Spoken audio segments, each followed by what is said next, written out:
kwento ako. Alam niyo ba ang istorya ng lola ko? Ikaw na lang ang mapapakinggan. Itago na lang at huwag nang ipaalam. Good day everyone, today makakasama natin ang Ladias Juma, The unconditional. Italian OPM band na siguradong kilala nyo na, mas makikilala nyo pa. Today, let's learn about their journey and kilalanin po natin ang mga kwento nila sa likod ng kanilang mga musika. Can you each please introduce yourself and tell us your role in the band? Hi, I'm Benedict, the drummer of Ladias Juma.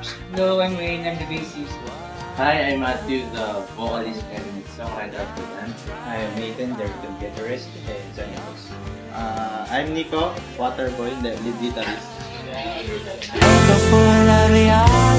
Okay, so, can you share how Ladias Juma was created and how did you all come together and decide to form the band?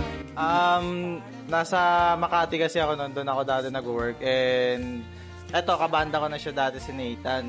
So, nakita ko sa Facebook na nag-post yung kapatid niya, ito si Matthew. Nakita ko nagsa-songwriting siya. Sabi ko, gusto ko ulit magbanda. Tapos kinonta ko to, tinanong ko siya kung gusto ko bang magbanda ulit. Tapos tara, buo tayo. Ito. Yung dalawa, pinsan ko yan. Si Wayne at si Ben. Yun. Parang kinuha ko silang apat. Bumuo na kami ng banda. Sabi ko, tara, buo tayo ng banda. Yun yung start nung namin, nung Ladias Juma. Ha? Yung keyboardist na. Bakit po Ladias Juma po yung name ng banda niyo po? Yung Ladia, actually di talaga siya Ladia.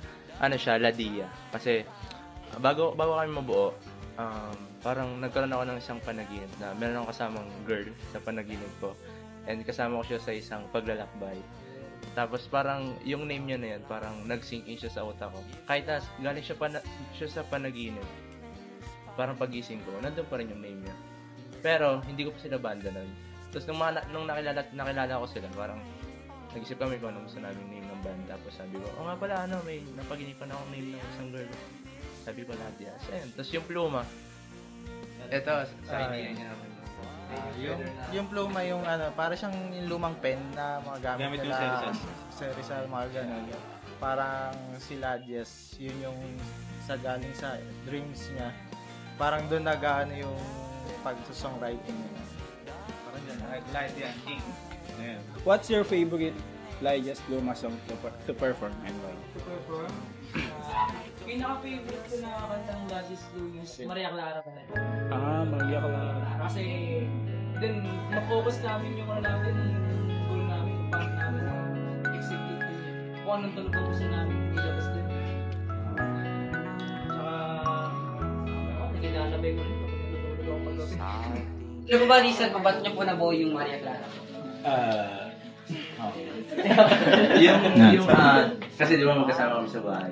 Tapos, nung panahon yan, wala akong bagong song, walang bagong sulat. Tapos, binigay niya ako ng idea. What if magsulat ka ng song about kay Maria Clara?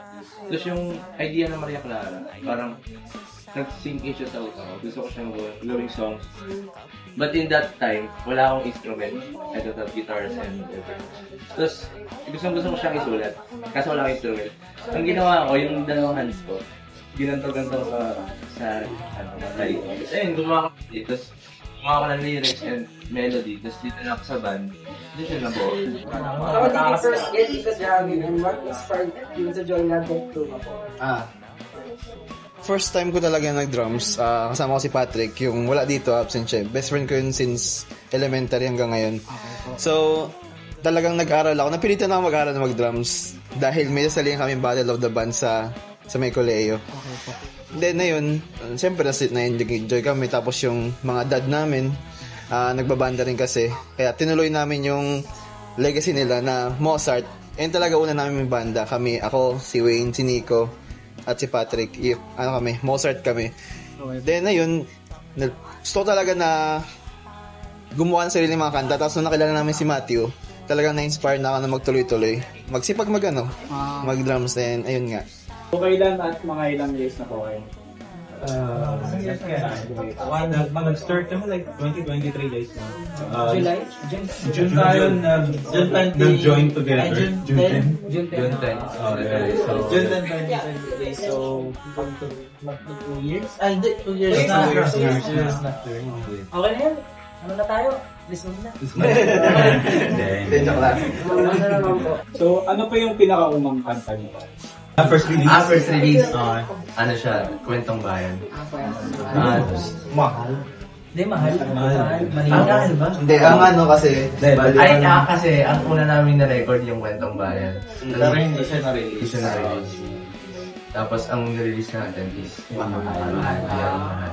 Kasi yung Kwentong Bayan ng last time is kasali sa DTI competition, songwriting competition. Kaya hindi namin siya ma-release kasi kasama doon sa competition na Part ng rules. Oo, na hindi release yung kantang isasabi. Yun. Kaya hinintay namin. Yan, sa umabot naman siya hanggang semi-finals. Finals. Tapos doon na kami natagkan. Tsaka namin siya release. Ano pa yung mga struggle niyo po o mga problema niyo po na at paano niyo po So, hindi sa lahat ba kami? Major problem. Ikaw muna. Pinaka-problema talaga namin is yung oras, yung time. Kunyari, may practice kami may rehearsal kami ng 7 p.m. Paratingan niya mga alas 8. Kahit na strict talaga kami sa oras kasi ayaw namin masayang yung oras. Dumating po ba kayo sa point na para masisira po yung banda? Hindi. Lumaylo. pahinga ka dahil may ibang priorities pero hindi kami yung talagang display. What's your favorite Ladies Pluma song to play on guitar and violin po? Actually, lahat sila paborito. Hindi ka lang isa. Pili lang ako isa. Sige, paborito ko, paano ba?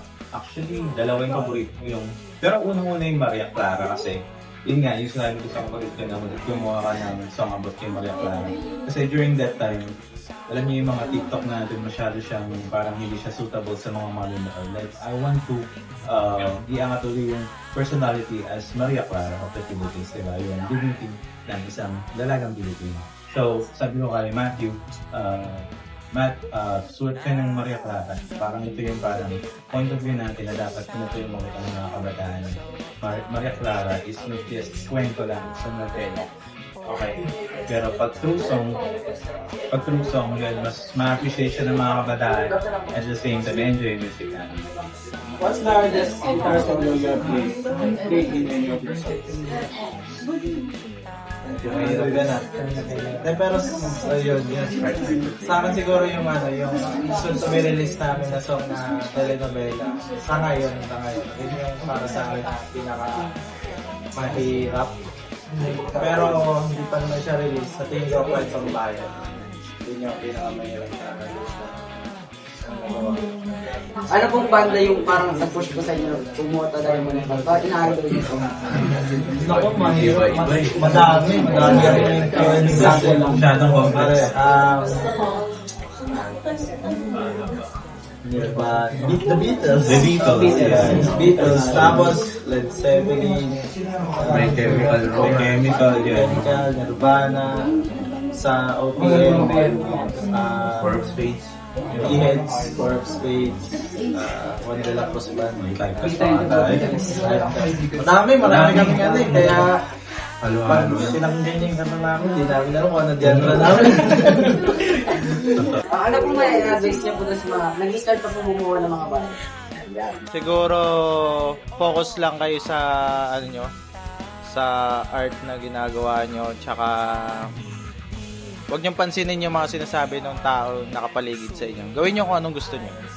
Huwag nila masyadong habulin yung fame. Kasi, the more na nag-e-enjoy ka lang sa craft or as an artist, parang ngayon, habang nag-e-enjoy ka doon, parang hindi mo namamalayan. May nangyayari na sa pinagpapaguran mo.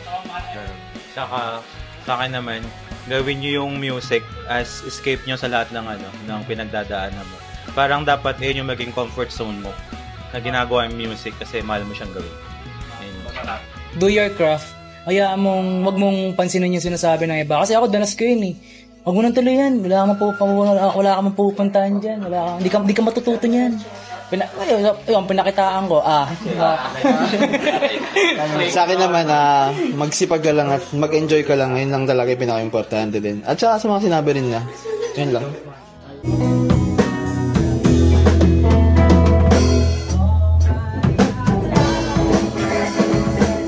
Hi, we're Lajas Pluma, and shoutout kay Sir Bobby at sa mga estudyante ng Tenderil for having us, and thank you guys. Thank you!